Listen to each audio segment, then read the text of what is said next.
Can we do my top 10 games? Let's do top 10 right now. I'm actually leading off with Whitlock. All right. Top 10 games of week number 2, kind of based on my preference and also the importance of the game and all that other stuff. And obviously, Miami Bethune-Cookman is the main event. And catch that on ACC Plus, 4 p.m. Pacific time. But anyway, to the list. Number 10, James Madison against the Ville. James Madison's a bit of a giant killer. They're dangerous. Put up 70 on UNC last year. Louisville, great offense. I'm looking forward to see what Brom has. I know they blew out Eastern Kentucky. James Madison is a really solid, tough, hard-nosed program. I think they're going to make it a little bit fun, but Louisville should have too many athletes. You know, Nick Saban predicted the ACC winner to be Louisville. Ooh, interesting. Brom is a real coach. Yes, he is. And by the way, XFL alum. Number 9, Ole Miss, Kentucky. Yeah, it's a blowout on paper. Revenge game. Kentucky beating Ole Miss last year at the Grove, kept them out of the playoffs. Austin Simmons, the spindly southpaw. Let's see if he is the next really productive quarterback under Lane. I will never be at Bama Kiffin. Let's get that out of the bay. Number 8, Brent Pry needs this game. I actually thought Vatek hung in there pretty tough against a really talented South Carolina team, but Kyron Drones has to play better. Some key turnovers in the red zone. This game now this year is at Lane Stadium. He needs this game, Brett Pye. He really does. Vatek, if they want to have any type of season, I don't think they can start 0-2. And then with Vandy, of course, you got Diego Pavi. I heard his brothers got arrested last week. Hope they're out. Anyway. Both of them. Yeah, number 7. Guys, maybe I misread this. Did you know Arizona State is actually an underdog to Mississippi State and Starkville? Yeah, I don't know why. I was wondering that. The one thing I want to see, Arizona State has a lot of production coming back, including an NFL quarterback in Sudden Sam Levitt. But Scadaboo is one of these guys, Coach, and Smitty, we've seen it. They are so great that their presence, when they leave, it just kind of, I don't know, it's not the same. And I want to see, can they replicate the same magic, Kenny D, without Scadaboo, who was more than just a great player. He was the spirit and the heartbeat of that team. And let's see if the Big 12 can come up with a victory in an SEC turf. Number 6, guys, Iowa last week with their new quarterback, Gronowski, had 44 yards passing total. So that's an offense already in midseason form. Air Ferentz it's not taking off. I don't know what's going on. I like Rocco Becht.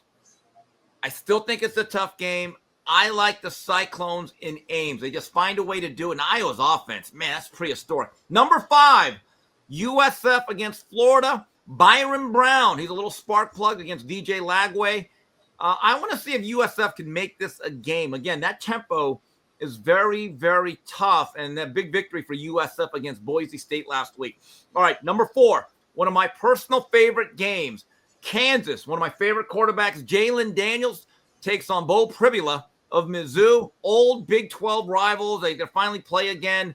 This would be a big victory for Lance Leipold and his program if they can go to Mizzou and beat an SEC program. Number 3, underrated game. The Illini have playoff hopes, right, with Brett Bielema. They got to go to Duke. Duke has a fancy new quarterback that they paid a lot of money for. And this is going to be a battle because I think Duke is pretty good. If Illinois is really a playoff threat, they take care of business and find a way to win on the road. Number 2, Old Southwest Conference battle. Baylor against SMU. Now, Baylor played a really good game, but didn't have the athletes, could not stop the quarterback run with Arnold, right? Kevin Jennings of SMU, he's a very athletic guy. I think Rhett Lashley's going to dial up a few of those things. This game's at SMU. I think it's a toss-up. SMU won a lot of one-possession games last year. I don't know if that turns around, but that's a good game. And number 1, Coach, we got to watch this game closely. John Mateer, the magician, against the prodigy Bryce Underwood. I watched some tape of Bryce Underwood, guys. How do you look?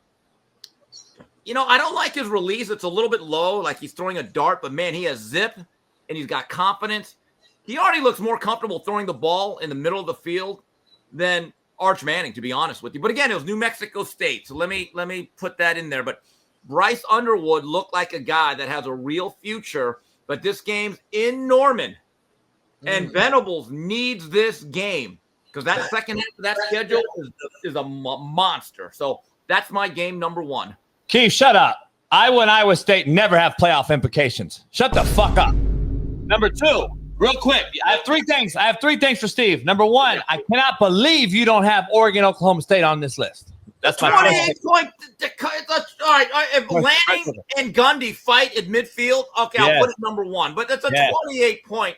All right. Number 2. Number 2. The line has shifted. Arizona State is back to the favorite. Okay. All right. And number 3, real quick. In this Michigan-Oklahoma game, right, there's a D tackle plus a running back that left Oklahoma and went to Michigan. Yes. AJ's not very happy because obviously a lot of bashing is going on with Alabama in that particular program. And the problem is with that, like AJ said, everybody loves to see the top dog over the last decade or two be beaten finally. So everyone's going to take their shot when we're down, which I agree with AJ on. But the D tackle for Michigan made a very viral comment yesterday, Steve. He said that the D line coach for Michigan was watching film with him and got to see Alabama play Oklahoma last year, where this kid was at Alabama, now at Michigan, and said, "Hey, man, you look a lot different." And the Michigan kid goes, "Yeah, we run here." Woo! So they're taking another shot at Alabama. Before I leave you, I'll just say this. If things don't go well, the nickname I have for the Alabama coach, and a lot of Miami fans will understand what I'm talking about, Kalen DeCoker. I'll just leave it at that. One of your best coaches ever in Miami. Yeah. And I'll see you Saturday, Coach. Saturday morning. Football. Be there, Darnell. Yeah, I see you, Steve.